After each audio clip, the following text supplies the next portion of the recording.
Notion D3.0, grandeur composée. Première partie, grandeur produit. Une grandeur produit est une grandeur que l'on obtient en multipliant des grandeurs. Exemple, l'air, une figure, est obtenu en faisant le produit de deux longueurs.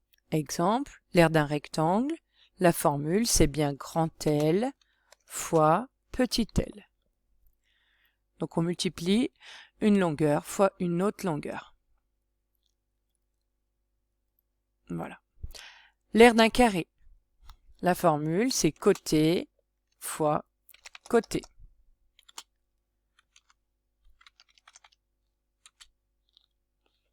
Mon raccourci ne marche plus. Ah, voilà. Donc, elle est bien obtenue en multipliant deux grandeurs entre elles, qui sont des longueurs. Volume.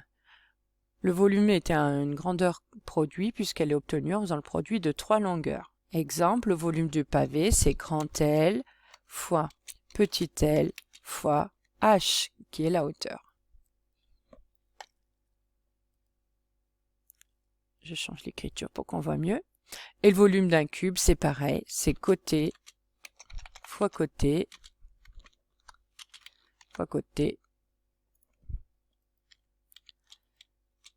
Elle est obtenue en faisant le produit de trois grandeurs, qu'on note aussi, c'est au cube. Troisième exemple, l'énergie électrique. L'énergie électrique est obtenue en faisant la puissance de l'appareil fois la durée d'utilisation. Exemple, une énergie électrique de 7500 Wh est l'énergie consommée par un appareil de puissance 2500 watts pendant une durée de 3 heures. Ce sont des wattheures et pas des watts par heure, donc il faut bien faire attention, ce sont bien des grandeurs produits. Deuxième partie, grandeur quotient. Une grandeur quotient est une grandeur que l'on obtient en divisant une grandeur par une autre grandeur. Exemple, la vitesse moyenne, donc la formule que vous avez vue, que vous devez connaître depuis un certain nombre d'années. Donc vitesse moyenne, elle est obtenue en faisant une distance par une durée. Elle peut s'exprimer en kilomètres par heure. Alors attention, on trouve parfois l'unité kilomètre fois heure moins 1. Donc ça, c'est un rappel sur les puissances. Quand vous avez un exposant moins 1, ça veut dire en fait que votre h est bien au dénominateur, donc c'est bien une division. On peut aussi l'exprimer en mètres par seconde.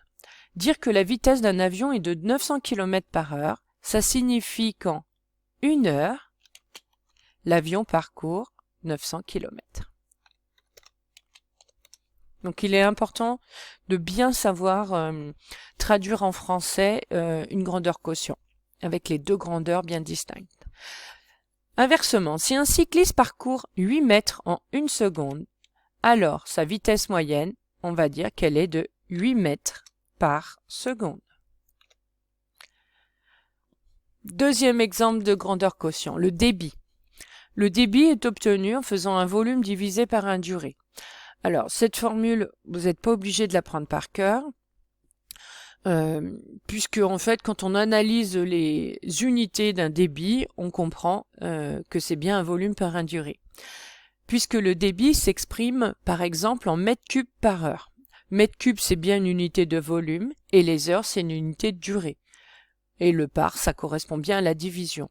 Donc si vous connaissez, si on vous donne les unités, vous pouvez retrouver la formule. On peut le trouver aussi en unités en litres par seconde, donc il y aura des problèmes de conversion d'unités entre les volumes et entre les durées. Exemple, un fleuve qui a un débit de 37 mètres cubes par seconde signifie qu'en 1 seconde, il s'écoule, et donc là il faut faire attention aux unités, 35 mètres cubes d'eau. Deuxième exemple à l'envers, si une citerne fournit 0,5 litres en 1 seconde, alors son débit sera de 0,5 litres par seconde. Dernier exemple de grandeur quotient, la masse volumique. Donc c'est pareil, en analysant les données, les unités, vous pouvez retrouver la formule. L'unité, c'est par exemple des kilogrammes par mètre cube. Vous devez savoir que les kilogrammes, c'est une unité de masse, et les mètres cubes, c'est une unité de volume. D'où la formule masse volumique égale masse divisée par volume. Une autre unité, donc c'est des grammes par centimètre cube, donc c'est pareil, il y aura des problèmes de conversion dans les unités de volume et dans les unités de masse.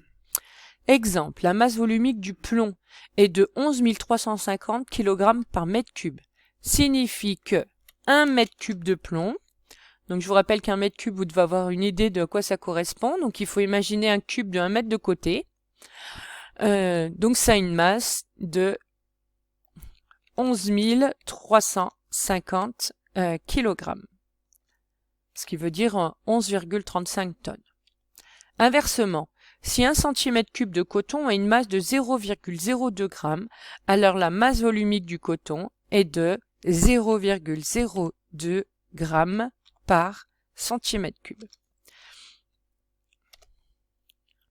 Et donc je vous rappelle que le volume, un volume de 1 cm3, ça correspond au volume d'un petit cube de 1 cm de côté. Voilà, cette première notion est terminée.